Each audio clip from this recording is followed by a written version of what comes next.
السلام عليكم ورحمة الله وبركاته كلتي wanaagsan asxaabay meel kastoo naga daawareysaan ku soo dhawaada mid kale oo kamida qisooyinka cajiibka aan idinku talagalnay maanta oo ah maalmihii aanu soo gudbinaynay qisooyinka aanu isleenahay dadku wax badan ayay ka baran karaan oo ay ka faa'iidi karaan haddaba qisadeena waa qiso kale oo kamida qisooyinka aynu ku cibro qaadanayno waxay dhacday sanadkii 2000 waxayna ka dhacday dalka Algeria qisadan waxay ku socotaa wiil yar oo la yiraahdo Faisal iyo gabar la yiraahdo Shema haddaba wiilkan iyo gabadhan waxay ahaayeen daris waxay soo kale isla dhiganayeen iskuulka daadoodu waxa lagu sheegay gabadha inay ahayd 14 sano jir wiilkuna inuu ahaa 15 sano jir oo uu hal sano ka weynaa waxyaabaha marka cajiibka ee qisadan ay fariinta ugu dirayso waxa kamid ah waalidka gabadhan Shema la leeyahay aabaheedii hooyadeed iyadoo yar kala tageen dhowr cunug oo iyadoo ay u weyn tahay ayaa reerkoodu ka kooban yahay hooyadooda ayaana maaragtay la nool aabahooda laakiin hooyada mar hore kala tageen meel kaluna degan laakiin Faisal wuxuu la degan yahay reerkooda aabihiis iyo hooyadiis maadaama ay isku iskool yihiin sidoo kalena ay fasal wada dhigtaan xilliyada imtixaanaadka waxa laga yaqaanaa Soomaaliya xataa waagii hore way jiri jirtay hadda ma garanayo in la iscaawiyo hooyo gabadhaha dariskayga iyo wiilasha dariskayga aan wax la soo akhrisana waa sheeko ilaa hadda inay jirto in kala ma garanayo waa noo soo qori kartaan qaybta commentiska iyo fariimaha waa yaryar yihiin iyagu gabadhu waa 14 wiilku waa 15 marka waxbaan wada akhrisanaynaa wiilka dariskeena aniga iyo sheekadaas socotay wax wada akhrisaa lagu jiray waxbaan soo akhrisanaynaa casharradaan ku ceshanaynaa imtixaankiya soo dhow wixii socday habeenada kamida marka wax akhrisaa la isku ogaa wiilkii wuxuu xoogay oo uu kufsaday gabadhii Shema ahayd ee dariskooda ahayd aabihiis iyo hooyadiis iyo uu meel yar jaanis yar inta helay ayuu gabadhii maskiinta wax la akhrisanaysay inta dharbaaxay oo uu la diriray ayuu xoogay ayuu kufsaday gabadhii ooyeysa oo socod ku dhibayo ayaa hooyadeed u tagtay qaylinaysa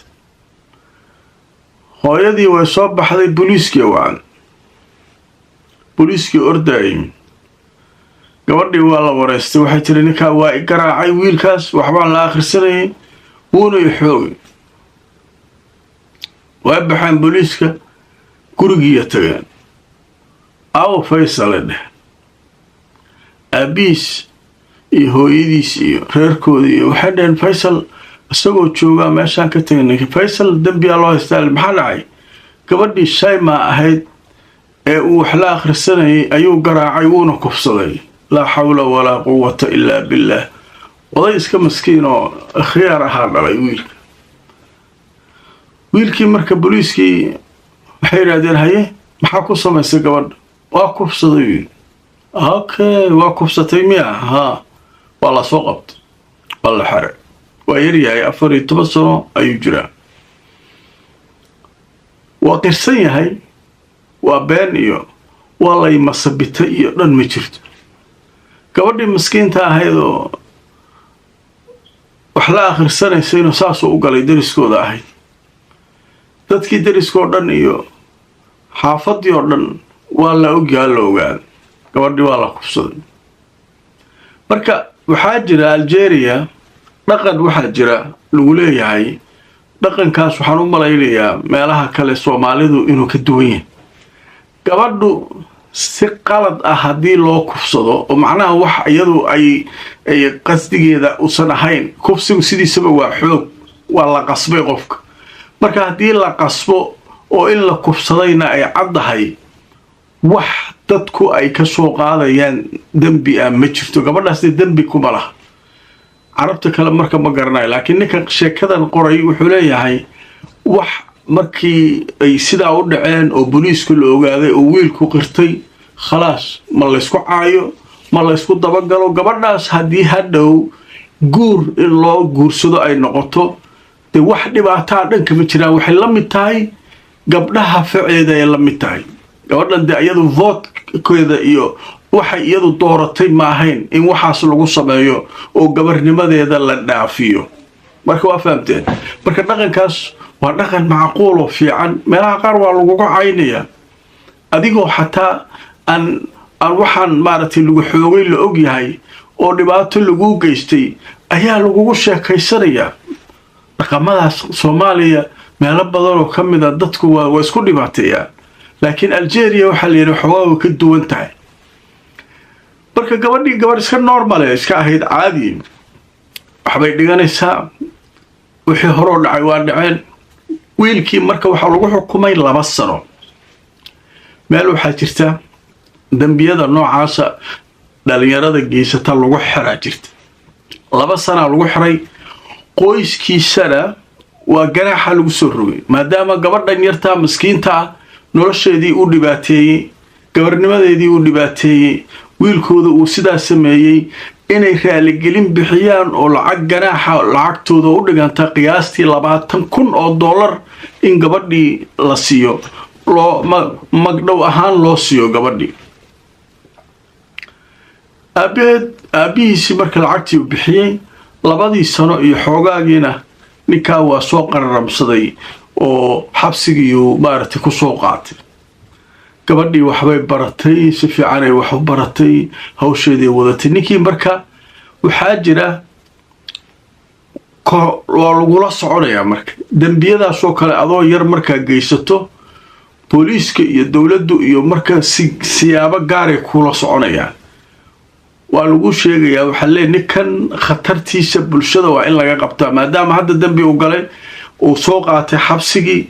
ganaaxiina laga bixiyay laakiin si uusan bulshadu dhibaato kale ugu geysan dhaqdhaqaaqiisa iyo wixii sanadaha ugu horeeyay inuu isbedelay iyo in kala habdhaqankiisa bulshada ayaa lala socdaa ninka marka waa lagu socdaa leeyahay marka waa kaas gabadhii iyo wiilkiina marka isku xaafad waay iska dhowr guriga u dhaxaysa guriyooda meesha kala digay ninkan marka gabadhu markii la soo daayay gabadhii ayadoo dariiqa marayso meel socoto markan waxay jirtaa leeyahay gabadha qiyaastii 18 sano meelaas markay soo gaarto 19 jir aysan gaarin isaguna uu 20 ilaa 19 meelahaas yahay ayuu dhowr jeer gabadhii ka hor yimid gabadhii uu joojiyay wuxuu yiri aniga waa ka xumahay dhibaatadii aan ku geystay dhowr sano ka hor anigana waa yaraa adigana waa yaray ee iga raali noqo wariyaa muslim ma teedaan raaligaaga ma garanayo idhaafay tir mar dambe afaaraas iyo wax la mid hadda waaba iska iloobay markaan ku arkay dhibaatadii ay geysatay igu soo dhacay warniyo iska kay dhaaf uu ka tagay maalin kale haddana isla xaafadii la isla degan yahay waxa moodaa inuu raadsanayo haddana meel kale iyadoo socoto ka hor yimid aniga maalin hore cudurdaar bixiya waraacdi cudurdaarkaaga ma ana in kaar qaba iga warniyo may dhaafi kartaa ay taagtay markuu ilaa 2 ilaa 3 jeer dariiqa uu istaagay waxaas kula hadlay gabadhii waxay u sheegtay hooyadeed waxay tir hooyo dhageyso cunugaas hadda ka hor dhibaatadu ii geystay dhaawaciisii iyo dhibkiisii iyo mushkiladiisii mar walba aan arko waan xusuustaa isagoo dariiqaas uu ii taagan yahay ee guri cunugaan iga qabo hooyadii way baxday reerkii wiilka u tagtay iyadoo dacwo waxay tiri dhageysta wixii dhibaato uu wiilkii noo geystay waa ogtiin gabadhaydu sida uu u galay waa ogtiin haddana dariiqiga ka mari laadahay gabadhan wiilkiina naga celiyay odaygi marka ma joogino magaaladu iska jira maamadii ay joogtay waxay tiri waayahay waa la hadli doonaa raalli ahaada wiilka waa kaasa waa iska soo tagtay muddo markii la joogay haddana wuxuu bilaabay inuu fariimo u soo qoro teleefonkeeda. markii hore cudurdaare waxaa wuxuu lahaa raalli ahaw maaragtay waa kaas. hadda wuxuu bilaabay markii aan yaraa ilaa hadda ilaa xabsiga aan ku jiray noloshayda maba adan ka bixin. ahlan wa sahlan. haye noloshayda ma ka bixin, maxaa rabtaa marka? haye aniga waan ku jeclahay maadaama alaabtan aniga markii hore aan ku taraaraxay oon geed qaaday, aniga waxayga isku duuduub halaysiiyo, anaa sidayda ku raba, anaa ku guursanay. waryaa dhegaysa tiri, war muslin ma tahay? war waxaan yaa iga qabta? war midkan baas yaa igu soo alaalaxay yaa iga qabanay? waxa kan war waxaan yaa iga qabanay? hooyadeed u tagtay waxay tiri, hooyo markii hore raalli ahaa way joogta, haddana waxay joogtaa sheekadan anaa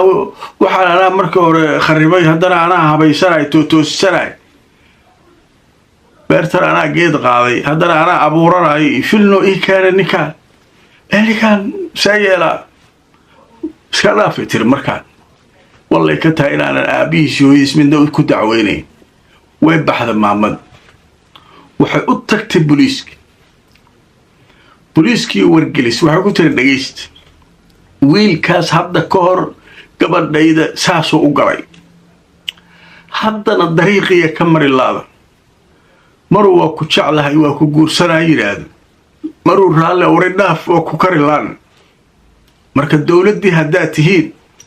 la socda, wiilkaas haddii gabadhaydu dhibaato soo gaarto isagaa ka mas-uula ee gabadha ka qabta. khaladaadka ugu waaweyn oo dhacay marka oo qisada looga sheekaynayo waxaa ka mid a booliisku markaas way fududaysteen. macnaha riboorkii maamada ay meesha geysay aad ma u soo qaadin. annagaa la hadlayna dheen iska dhaaf, okay waay, haye annagaa hawshaa galayn. waa iska iloobeen baaba. marka waxyaabaha booliisku lagu haysto oo sheekada gabagabadeeda lagu qabsan doono ka mid. markii muddo saas la ahaa, gabadhiina ay tiri wariyaa dhegayso, mar dambe teleefonkeedii ka xiratay, wax walba ka xiratay. ninkii marka wuxuu go-aan ku gaaray, u fiirsada, waa cunug mushkilad ah waaye. wuxuu go-aan ku gaaray maadaama gabadhan ay diiday, teleefonkii ka xiratay, meeluu kala hadla waayey, dariiqa markay u istaagtona kir inta tiraado ka tagto. ninkan wuxuu go-aan ku gaaray inuu gabadhii mar kala kufsado. waxaa baratay waa baaska ay dhahaan Soomaalida. gabadhii oo weynaatay oo markan 20 jir ku sii dhow ayuu wuxuu rabaa markana inuu xoogo oo uu kufsado rabaa. jaanis ku raadinaa marka hagee ku qabataa, say ku diidi kartaa adi maaday ku diidi kartaa yaraantaada ilaa hadda jeclayd. markaas hadda waxay rabtaa inay nin kala guursataa, walaalay ka tahay inaan ku guursadayna waa diidda. soo ma aha, annaba waa kufsanaya. marka waxaa jira wiil isaga ay saaxiib yihiin oo laakiin xoogaa ka weyn. wuxuu ka shaqeeyaa shirkad isgaarsiin, ka shaqeeyaa saaxiibo waaye. marka habeen marka meel dhalinyaradu ay isugu timaado oo lagu sheekaysto ayuu wuxuu yidhi, wariyaa gabadhii hadda ka hor darteed lagu xiray, haa shayma, haa way qurux badnaatay, maasha allah, say isugu toostay gabadhii, way qurux badnaatay. oo xaggee ku aragtu yidhi, macnaha anaa raadinaya camal waa mogta. markaasuu wuxuu yidhi, maanta waxay noogu timid shirkadda isgaarsiinta meesha, teleefonkeeda iyo simkeeda iyo waxeediya cillada iyo waxba u ka dhaceen. marka waxaa la ballamiyuu yidhi injineerkii la shaqayn lahaa, hawsha qaban lahaa, berito soo laabuu yidhi. berito marka duhurka la tukado kadib ayay ballan leedahay. war gabadhu caadiba ma aha. ninkan marka muxuu isku sawirtay berito duhurkii maaragtay salaada marka laga soo baxo meesha shirkadda inay ballan ku leedahay ninkan wixii maskaxdiisu u gashaday ahol meel ku qabtuu lahaa ninkan marka waa dhowr iyo 20 jir markaan laftirkiisu waa nin weyn gabadhuna waa 20 jir adigu hal sano kala weyn ninkan baabuur uu soo kireystay marka meel shirkadda agteedaana waa dhigtay oo xoogaa uu aaminsan yahay dadka xaafadahaas ka yimaada oo baska ka soo dega inay maaragtay lugta ku soo marayaan meeshana xoogaa marka xoogaa waa meel gaab ah waaye guryo dhabarkooda iyo meelahaasaa la soo maraa ninkaan marka wuxuu rabaa gabadha inuu meesha ku qabto afduubto kaxaysto nagta ka saaro gabadhii marka iska soo socoto oo iska xarakoonayso oo meesheedii u socoto ballantii ku socoto ayuu inta ku soo booday afka ka qabtay gacmaha ka xiray ayuu baabuurka ku tuuray waa maalin cad ilaahay amarkiis meesha jaanisku ku helay dad ma soo mareen waa guryaho dhexdood waaye oo meel luuqa oo shirkadda looga soo dhaco jidka weyn iyaduna ay ka soo leexatay waxay tiri luuqaan yarkaa oo sida fudud kuu geynaa uga dhac shirkad luuqa marka uu ogyahay meeshuu qabtay dhab uu soo kaxaystay gaari uu soo saartay gabadhii soo afduubay gabadhii markuu soo afduubay meel waxaa jirta petrol station ah oo laga guurayaa jirta oo shirkad ay iibsatay markii hore wuxuu ahaa meel batroolka baabuurta looga shubo laakiin shirkada iibsatay inay carwooyin iyo wax ka samayso si fiicanna looma burburin laakiin mahjuur waaye waa meel laga guuray oo batroolkii laga raray oo guryuhu ay iska jajaban yihiin oo weli dayactirkii iyo dhismihii loogu talagalay kalena aanu bilaaban marka xoogaa gaabkaas meeshuu gabadhii la yimid meeshuu keenay wuu garaacay wuu kufsaday wuxuu rabuu ka samaystay xaasidnimadiisa marka gabadha bawdadana wuxuu uga dhuftay wixii uu watay bir iyo alaab wuxuu gacanta ku wato bawdada uga dhuftay garabkana waa uga dhuftay qoortana waxaa la yidhi waa uga dhuftay gabadhii markii uu kufsaday kadib qoorta nabarkii uga dhacay ayay u dhimatay gabadhii markay dhimatay uu arkay ayuu wuxuu sameeyey basiin iyo maaragtay iyo tarab inta la soo baxay ayuu dab ku qabtay gabadhii meydkeedii ilaan meeshu waa meel iska cidlaah oo laga guuray dabkii ku gubay wuuna ka soo tegay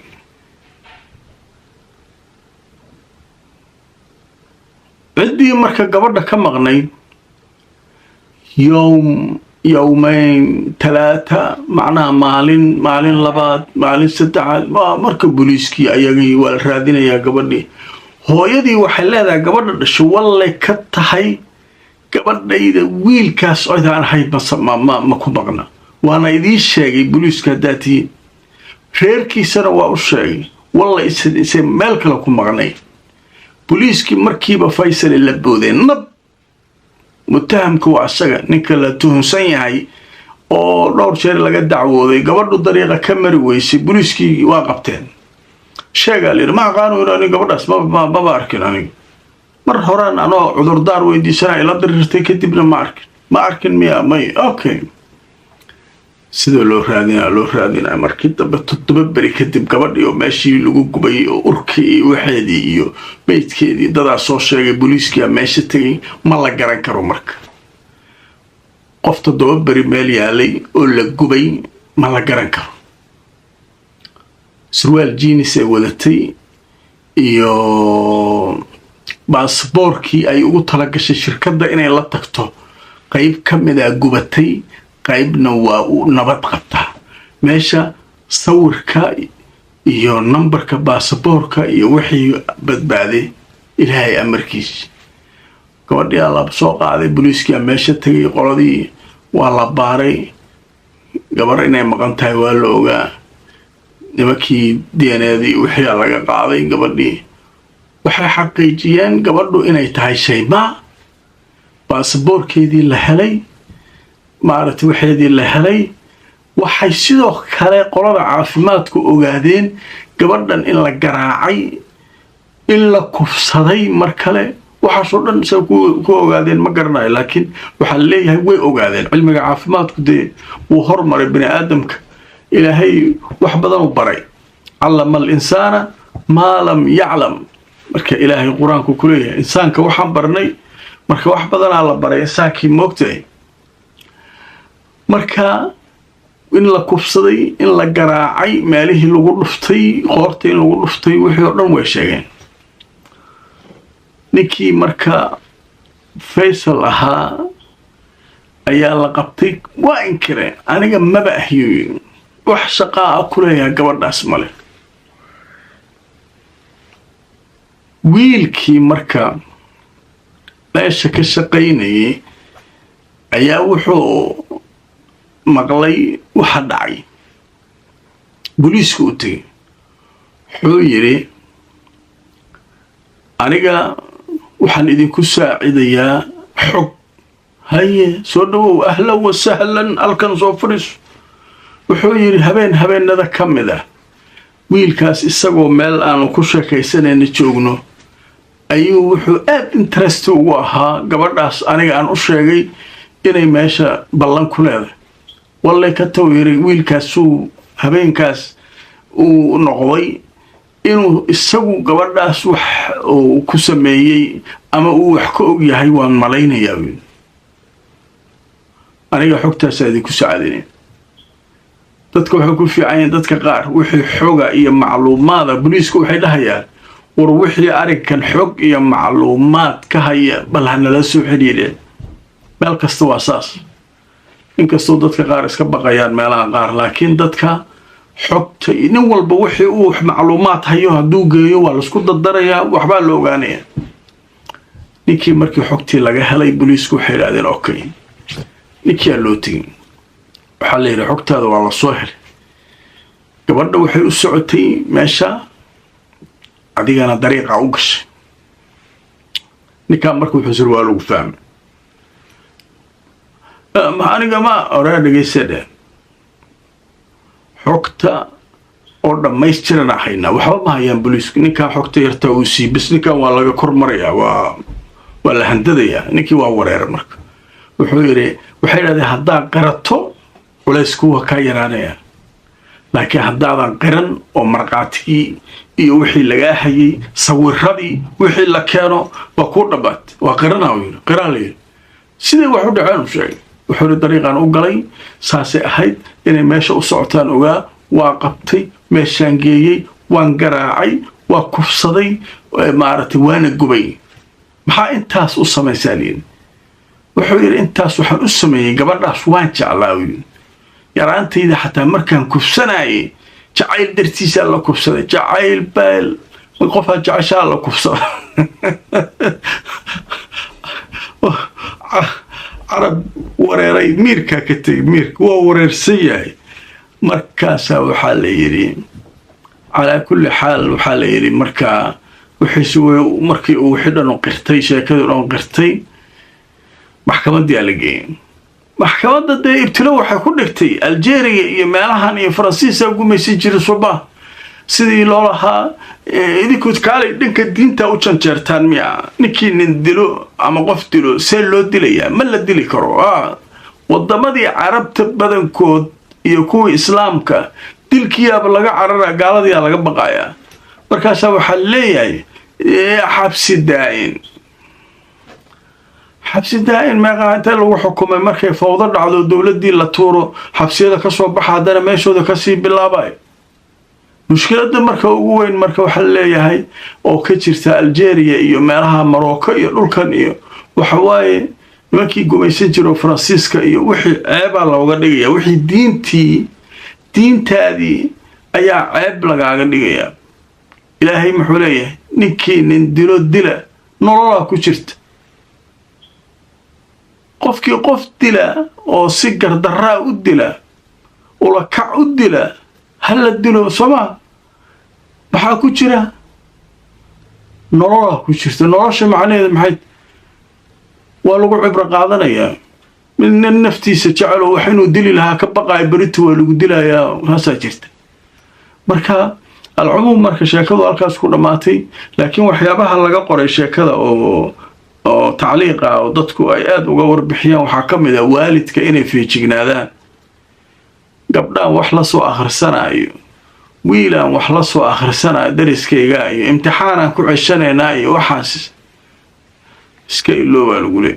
meeshaas wax kasta ka dhici kara gabadhaada miskiinta hadaa adiga u ogolaato inay meesha tagto wiilku isagu dhib male uu iska tagtay kara meesha roo laakiin gabadha waa inaad ilaalisaa lagu leeyahay midda kale waxyaabaha kale oo laga qoray waxa kamid ah iyadana booliiska oo markii hore hooyada u sheegtay way dayaceen la leeyahay xataa qaadigii uu ku qabsaday saraakiishii booliiska ee arinkaas la socotay laftirkooda diba waxa loogu dib u eegis lagu sameeyay shaqadooda la leeyahay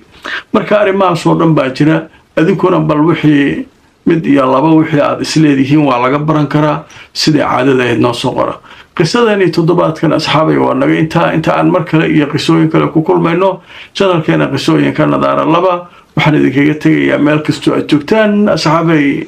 nabadgelyo